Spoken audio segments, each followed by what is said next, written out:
കഴിഞ്ഞ കുറെ കാലമായി നടത്തി വന്നിരുന്ന ഫലസ്തീൻ വംശഹത്യ പോലെയല്ല ഇറാനുമായുള്ള ഏറ്റുമുട്ടൽ എന്നുള്ളത് നെതന്യാഹുവും ഇസ്രായേലി സൈന്യവും ഇപ്പോൾ മനസ്സിലാക്കുന്നു.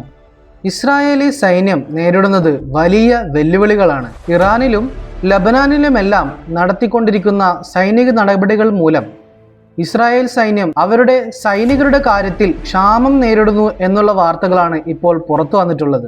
ഈ ആഴ്ച നടന്ന ഇസ്രായേൽ സൈനിക ക്യാബിനറ്റ് യോഗത്തിൽ ഇസ്രായേൽ സൈനിക മേധാവി ഇയാൻ സമീർ തന്നെയാണ് ഈ കാര്യം വെളിപ്പെടുത്തിയത്. ഇസ്രായേലി സൈന്യം തകർന്നു വീഴാൻ പോകുന്നു. ഈ പ്രതിസന്ധി പരിഹരിച്ചില്ലെങ്കിൽ ഇസ്രായേലി ഡിഫൻസ് ഫോഴ്സ് അതായത് IDF തകർന്നു തരിപ്പണമാകുമെന്നാണ് പറഞ്ഞത് മറ്റാരുമല്ല, ഇസ്രായേൽ സൈനിക മേധാവി ഇയാൻ സമീറിന്റെ വാക്കുകളാണിത്. സുരക്ഷാ ക്യാബിനറ്റ് യോഗത്തിലായിരുന്നു ഇയാൻ സമീർ ഇത്തരമൊരു കാര്യം വെളിപ്പെടുത്തിയതെന്ന് ഇസ്രായേലി മാധ്യമങ്ങൾ തന്നെ റിപ്പോർട്ട് ചെയ്യുന്നു. ഇസ്രായേലി യുവാക്കളെ നിർബന്ധിത സൈനിക സേവനത്തിന് കൊണ്ടുവന്നിട്ടില്ലായിരുന്നെങ്കിൽ ഇസ്രായേൽ സൈനികരുടെ ശേഷി നഷ്ടപ്പെട്ട് അവർ ഇല്ലാതെയാകുമെന്നാണ് അദ്ദേഹം തുറന്നു സമ്മതിച്ചത്. Gaza, Syria, Lebanon, West Bank തുടങ്ങി വിവിധങ്ങളായ സ്ഥലത്ത് ഒരേ സമയം ഇസ്രായേലി സൈനികർ സൈനിക നടപടികളുമായി മുന്നോട്ട് പോകുന്നുണ്ട്. എന്നാൽ അതിനാവശ്യമായ സൈനിക ബലം അവർക്കില്ല എന്നുള്ളതാണ് അവർ നേരിടുന്ന ഏറ്റവും വലിയ പ്രതിസന്ധി. ഈ പ്രതിസന്ധി മറികടക്കാൻ ഇസ്രായേലി ഭരണകൂടം ആവശ്യമായ നടപടികൾ കൈക്കൊണ്ടിട്ടില്ല എന്ന് അദ്ദേഹം കുറ്റപ്പെടുത്തുന്നു. അതുകൊണ്ട് നിലവിൽ യുദ്ധമുഖത്തുള്ള സൈനികരെല്ലാം വലിയ മാനസിക വെല്ലുവിളികളും സമ്മർദ്ദവും നേരിടുന്നു എന്ന് അദ്ദേഹം തുറന്നു സമ്മതിക്കുന്നു.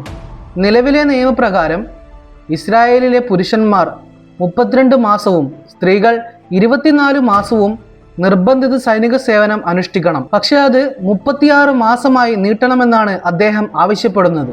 വ്യക്തമായ പ്ലാനിങ്ങുകളോ ആവശ്യമായ യുദ്ധസന്നാഹങ്ങളോ ഇല്ലാതെയാണ് ബെഞ്ചമിൻ നെതന്യാഹു ഇസ്രായേലി സൈന്യത്തെ ബഹുമുഖ സംഘർഷത്തിലേക്ക് വലിച്ചിഴക്കുന്നത് എന്നുള്ള ആക്ഷേപമാണ് ഉയരുന്നത്.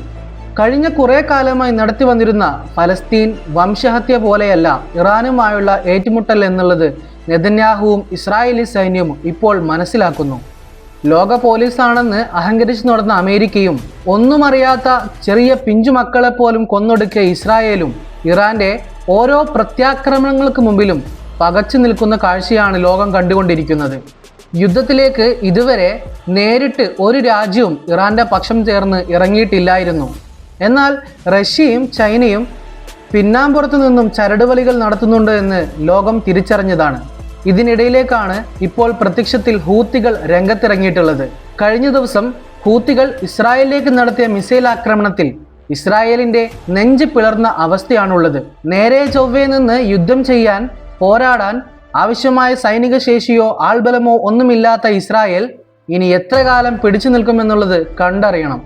അമേരിക്കയും ട്രംപും ഇപ്പോൾ ഈ യുദ്ധമുഖത്തു നിന്നും എങ്ങനെയെങ്കിലും പിന്നോട്ട് മാറിയാൽ മതി എന്നുള്ള ചിന്തയിലാണുള്ളത്. അവർ പിന്നോട്ട് പോകുന്നതോടുകൂടി ഇസ്രായേൽ എന്നുള്ള ഈ രാജ്യം ചില്ലിട്ട് ഭിത്തിയിൽ കയറുമെന്നുള്ള കാര്യത്തിൽ ഉറപ്പാണ്. മറ്റുള്ള രാജ്യങ്ങളെയും ആളുകളെയും ആക്രമിക്കുന്ന പോലെയല്ല, ഇറാനെ ആക്രമിക്കുന്നത് ഇസ്രായേലിന് ഒറ്റയ്ക്ക് നടപടിയാകുന്ന കാര്യമല്ല എന്ന് ഇപ്പോൾ അവർക്ക് മനസ്സിലായിരിക്കുന്നു. മറ്റുള്ള രാജ്യങ്ങളെ ആക്രമിച്ച് കീഴടക്കുന്ന പോലെ ഏകപക്ഷീയമായി ആക്രമണങ്ങൾ നടത്തി ഇറാനെ വരുതിയിലാക്കാമെന്നുള്ളത് വ്യാമോഹം മാത്രമാണെന്ന് ഇസ്രായേൽ ഇപ്പോൾ തിരിച്ചറിഞ്ഞിരിക്കുന്നു.